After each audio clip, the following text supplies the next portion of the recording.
जो supreme court से आ रही है। यूपी के 16,000 मदरसों को बड़ी राहत मिली है। यूपी के मदरसे अब चलते रहेंगे।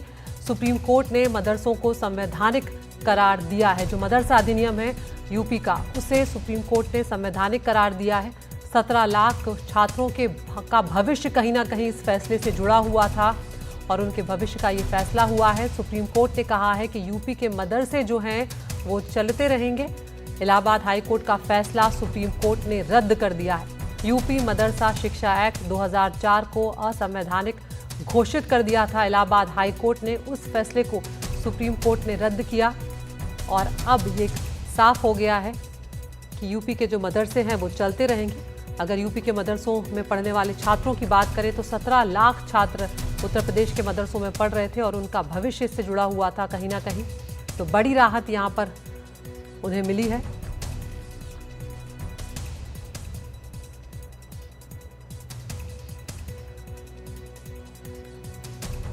तो हमारे साथ हमारे सहयोगी आशीष भार्गव और रणवीर सिंह जुड़ रहे हैं। आशीष, सबसे पहले आपके पास आना चाहूंगी। कोर्ट ने क्या कुछ यहाँ पर कहा है, क्योंकि इलाहाबाद हाई कोर्ट का जो फैसला था उसे पूरी तरह से सुप्रीम कोर्ट ने यहाँ पर पलट दिया है।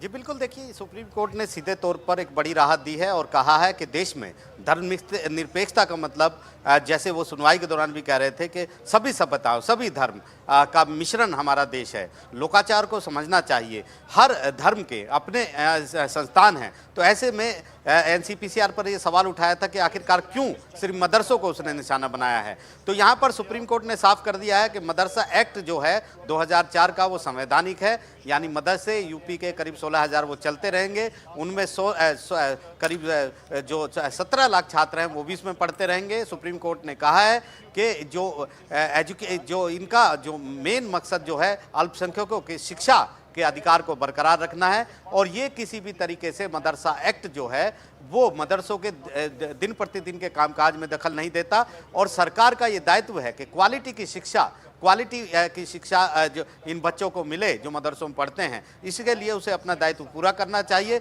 और मिनिमम मानदंड सरकार तय कर सकती है कि किस तरह की शिक्षा, किस तरह के सिलेबस इन मदरसों में पढ़ाए जाए। सुप्रीम कोर्ट ने एक बड़ी बात ये भी कही है कि जो मदरसा बोर्ड है और सरकार किसी भी तरीके से वो मदरसों के कामकाज में हस्तक्षेप नहीं करता है। ये सुप्रीम कोर्ट ने कहा है। सुप्रीम कोर्ट ने ये भी कहा है कि इलाहाबाद हाई कोर्ट ये फैसला देने में गलत था कि मदरसा एक्ट जो धर्मनिरपेक्षता है उसका उल्लंघन करता है। सुप्रीम कोर्ट ने यह भी कहा कि हाई कोर्ट को ये फैसला नहीं देना चाहिए था। सुप्रीम कोर्ट ने सीधे तौर पर कहा है कि जो शिक्षा के मानदंड है वो पूरे होने चाहिए। क्वालिटी की शिक्षा जो है वो बेहतर शिक्षा मदरसों में रहने वाले छात्रों को मिले ताकि वो भी सभ्य जीवन यापन कर सकें। इसलिए सुप्रीम कोर्ट ने इस पूरे एक्ट को संवैधानिक करार दिया और हाई कोर्ट के उस फैसले को सिरे से नकार दिया है, रद्द कर दिया है और सरकार को कहा है कि सरकार के पास वो शक्ति है कि इन जगहों पर किस तरह की शिक्षा दी जाए, किस तरह का सिलेबस हो, ये वो तय कर सकती है।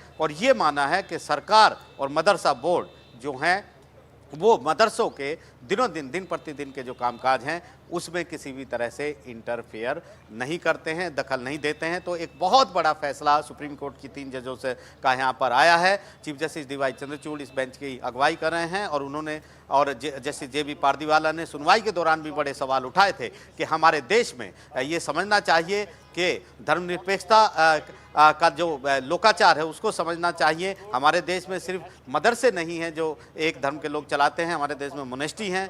इसके अलावा हमारे देश में ईसाई मिशनरीज हैं जो शिक्षण संस्थान चलाते हैं। हिंदुओं में भी गुरुकुल चलाए जाते हैं, पाठशाला चलाई जाती है। तो इसका मतलब ये नहीं है कि वो सिर्फ धार्मिक शिक्षा देते हैं। तो यहाँ पर एक बड़ा फैसला सुप्रीम कोर्ट का आया है और यूपी के सारे मदरसों को सुप्रीम कोर्ट ने हरी झंडी दे दी है। हाई कोर्ट के उस फैसले को सिरे से नकार दिया है जिसमें कहा गया था कि सारे मदरसों को बंद करके जो बच्चे जो हैं, छात्र हैं, उनको सरकारी स्कूलों में रखा जाए। हालांकि मदरसा बोर्ड का जो एक हायर एजुकेशन का नियम था फाजिल और कामिल, उसको असंवैधानिक माना है क्योंकि उनका कहना है कि ये डिग्री जो है वो कन्फ्लिक्ट होती है, उसके साथ संघर्ष होता है यूजीसी के साथ, इसलिए फाजिल और कामिल जो है वो असंवैधानिक है।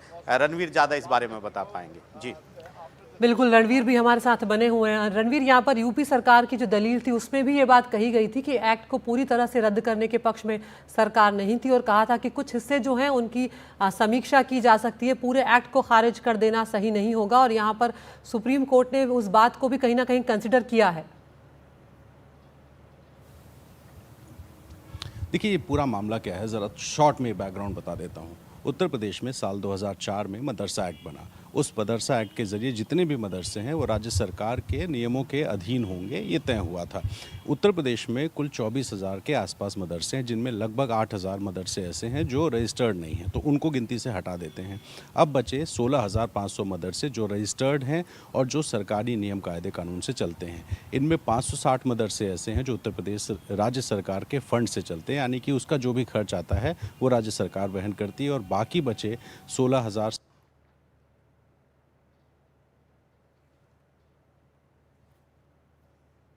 तो यहाँ पर रणवीर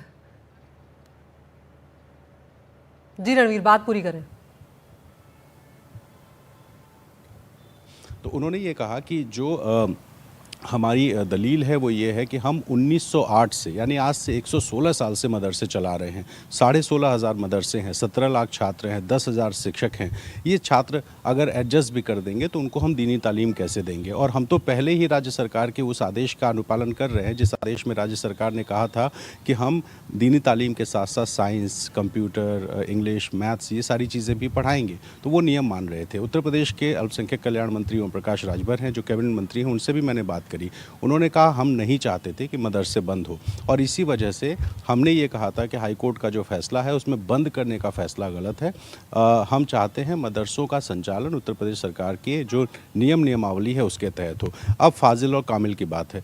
जो मदरसे हैं उनकी जो डिग्री होती है वो हाई स्कूल और इंटर तक की होती है, लेकिन उसके ऊपर जो हायर एजुकेशन है उसमें फाजिल और कामिल की बात होती है, जिसको लेकर के मदरसों ने यूजीसी से एक आग्रह किया है कि वो हायर एजुकेशन की मान्यता मदरसों को दे दे, लेकिन उसमें अभी तक यूजीसी का अप्रूवल नहीं है।